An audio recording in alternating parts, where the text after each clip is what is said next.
हरि ओम श्री गणेशाय नमः। ओम श्री परमात्मने नमः। वरापीडं नटवरवपु कर्णयो कर्णिकारं विप्रोद्भासगणककपिशं वैजयन्त्यां जमाल रन्ध्रान् वेणुरधरसुधया पूरयन् गोपवृन्दे बृन्दारण्यं शपथरमणं प्राविशद्गीतकीर्ति। श्रीकृष्णाय नमः। विदग्ध श्रोता मंडली, आपण समस्त को दिव्य कथा आख्यान चैनल को स्वागत। आसंतु आमे श्रीमद् भगवद गीतार प्रथम अध्याय 10 नंबर श्लोक तो संपूर्ण व्याख्या सह श्रवण करिवा, दर्शन करिवा। आपण पूर्वरु 9 श्लोक पर्यंत देखि सारिछंती, सुनी सारिछंती। तेबे वर्तमान आमे आरंभ करिवा श्रीमद् भगवद गीता प्रथम अध्याय 10 नंबर श्लोक। अपर्याप्तं तदस्माकं बलं भीष्माभिरक्षितं पर्याप्तं त्विदमेतेषां बलं भीमाभिरक्षितं।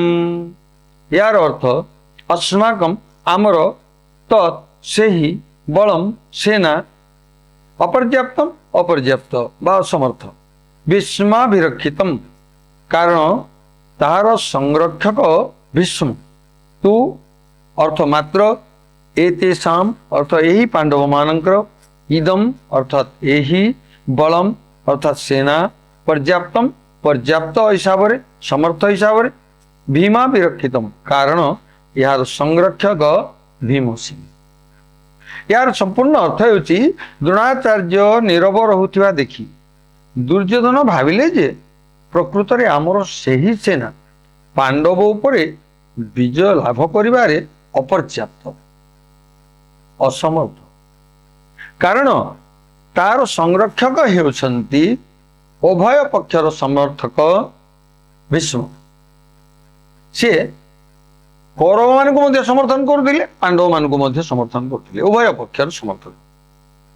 मात्र एई पांडवंग सेना आम उपरे विजय लाभ करिबारी पर्याप्त अर्थात समर्थ कारण यार संरक्षक निज सेनार समर्थक अर्थात पांडव सेनार समर्थक होचंती भीमसेन। तेबे विदग्ध श्रोता मंडली आसंतो यार संपूर्ण व्याख्या सुनिबा। अपर्याप्तम ततस्माकं बलम भीष्माभिरक्षितम। यार संपूर्ण अर्थ होची अधर्म अर्थात अन्याय जोगु दुर्योधन मनरे भय सृष्टि होइथिबारु से निज सेना विषय चिंता करुछंती जे आम सेना विशाल होइतिले मध्य अर्थात पांडव सेनांक अपेक्षा 4 अक्षणी अधिक सेना होइतिले मध्य पांडवंक उपरे विजय प्राप्त करिबारे तो असमर्थ कारण एठारे संपूर्ण भाव दर्शाई देछंती जे मनरे भय सृष्टि होइथिबा तांको मनरे भय थी दुर्योधन को मनरे घोर भय थिबा घोर भय थिबा सत्वे से भय करथिले पांडव कारण आम सेनार मतभेद रही आ तांको सेनार मतभेद नहीं तांको आम भीतर कौन पार्थक्य ना कौरव सेना मध्य मतभेद रही मात्र पांडव सेना मध्य मतभेद नहीं। पांडवों सेना परी आम सेना रे सेते एकता जदि आमे देखिबा सेतिकी एकता बा संगठन बा निर्भयता बा निसंकोचता नहीं जे पांडव सेना भितर ए सब गुड़ाक नहीं किंतु आम भितर अच्छी। आम सेनार मुख्य संरक्षक पितामह भीष्म उभय पक्षर समर्थक अर्थात तांको अंतर रे कौरव और पांडव उभयंक प्रति समर्थन रही कहीं ना से भीष्म होउछंती कृष्णंकर जने बड़ भक्त तांको हृदय रे युधिष्ठिर प्रति अत्यंत आदर भाव रही अर्जुन प्रति मध्य तांकर बहुत स्नेह अच्छी से आम पक्षरे थाई मध्य पांडव मानकर मंगल चाहती से भीष्म आम सेनार मुख्य सेनापति आम जी सेना अच्छा कौरव सेना तांकर मुख्य सेनापति होउछंती भीष्म किंतु सी भीष्म जे कि पांडव मानकर मध्य मंगल कामना करुछंती।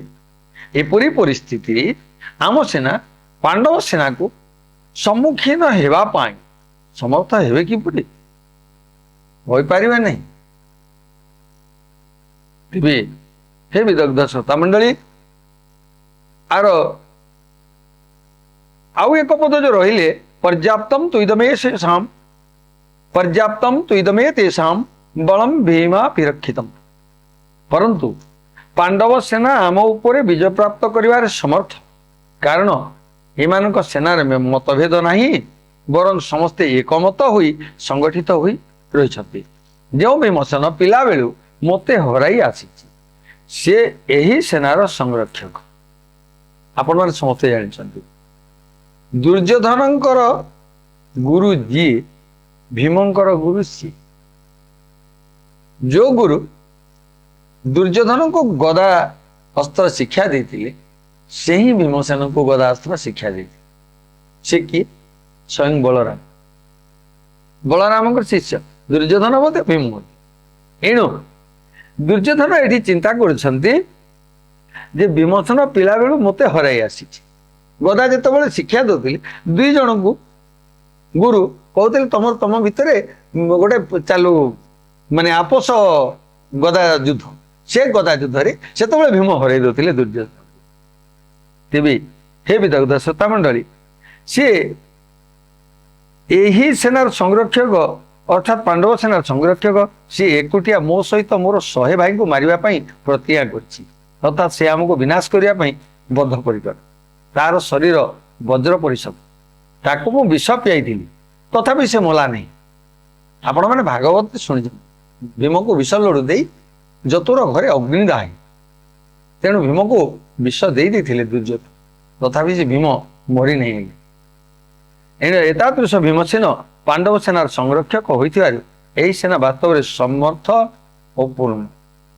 एठारे संदेह होई पारे जे सेनापति पदरे भीष्म नियुक्त थिबारु निज सेनार संरक्षक हिसाब से दुर्योधन तांकर नाम कहिले मात्र भीमसेन तो पांडवंकर सेनापति नथिले पुणी जो पांडव सेनार संरक्षक हिसाब से भीमंक नाम कहीं कहले। यार समाधान है दुर्योधन एबे सेनापति कथा चिंता करूनांती बरं दुई सेना मध्य कहार शक्ति अधिक से विषय चिंता कर प्रथम ही दुर्योधन उपरे भीमंकर शक्ति और बलवत्तार प्रभाव पड़ी तेणु से पांडव सेनार संरक्षक हिसाब से भीमंकर नाम कही। मु कही रखे अर्जुन कौरव सेना को देखी कहारी पाखक तो कहार पाखक तो न जाई हाथ में धनु उठाई जहाँकि गीता प्रथम अध्याय 20 नंबर श्लोक वर्णना करें आसवा 20 नंबर श्लोक को जिते आप शुणे किंतु दुर्योधन पांडव सेना को देखी द्रोणाचार्य पाखक गले एवं तांकु व्यूह रचना युक्त पांडव सेना को देखा कहले एथर प्रमाणित होइछि जे दुर्योधन हृदय भय थी भितर भय थिबा सत्वे से चतुरता सह द्रोणाचार्य को प्रश्न करने चाहते पांडवों विरुद्ध प्रवर्ताइवा चाहते। दुर्योधन हृदय अधर्म अन्याय और पाप रही अन्यायी और पापी केवे निर्भय और सुख शांति रही पारे ना यह नियम मात्र अर्जुन हृदय धर्म और न्याय रही एणु अर्जुन हृदय निजर स्वार्थ सिद्ध कर चतुरता नहीं कि भय नहीं हेले उत्साह और वीरत्व अच्छी से से वीरत्व सहकारे सेना निरीक्षक बा सेना निरीक्षण करने भगवान को आज्ञा देउछंती हे अच्युत दुई सेना मध्य मो रथ ठिया कर जहाँकि प्रथम अध्याय 21 नंबर श्लोक आपण मैंने शुणिबे। तात्पर्य है जार अंतर नाशमान घन संपत्ति इत्यादि आदर थाए एवं अधर्म अन्याय और दुर्भावना थाए ताठारे वास्तविक बल न थाए से भितर फंपा आदौ निर्भय नुहे मात्र जहाँ हृदय स्वधर्म पालन और भगवान आश्रय अच्छी से केवे भयभीत हुए ना तार बल वास्तव से सर्वदा निश्चिंत और निर्भय रहे। अतएव आत्मकल्याण चाहूवा साधक अधर्म अन्याय आदि सर्वथा त्याग करी एकमात्र भगवान आश्रय नहीं भगवत प्रीत्यर्थी स्वधर्म पालन करने उचित भौतिक संपत्ति को महत्व दे और संयोग करवा उचित नुहे कारण एथिरे मनुष्यर केबे हित हुए नाही बरं अहित ही होता है। तेबे अर्जुन अस्त्र शस्त्र रे सुसज्जित नारायणी सेना को स्वीकार न करी निशस्त्र भगवान श्रीकृष्ण को स्वीकार करथिले एवं दुर्योधन भगवान को स्वीकार न करी नारायणी सेना को स्वीकार करथिले। तात्पर्य है अर्जुन दृष्टि भगवान ऊपर स्थले दुर्योधन दृष्टि वैभव पर भगवान प्रति जार दृष्टि थाए तार हृदय बलवान होता है कारण भगवान बल वास्तव मात्र सांसारिक वैभव प्रति जार दृष्टि थाए तार हृदय दुर्बल होता है कारण संसार बल अवास्तव। आपण मैंने जानिथिबे अति संपद बाबू महाविषम संपद उपर दृष्टि रखिए भगवान ऊपर विश्वास रखिए नहीं भगवान ऊपर आपणकर माने कौन सी प्रकार आस्था नहीं विश्वास नहीं आपण फल पाइबे केबे।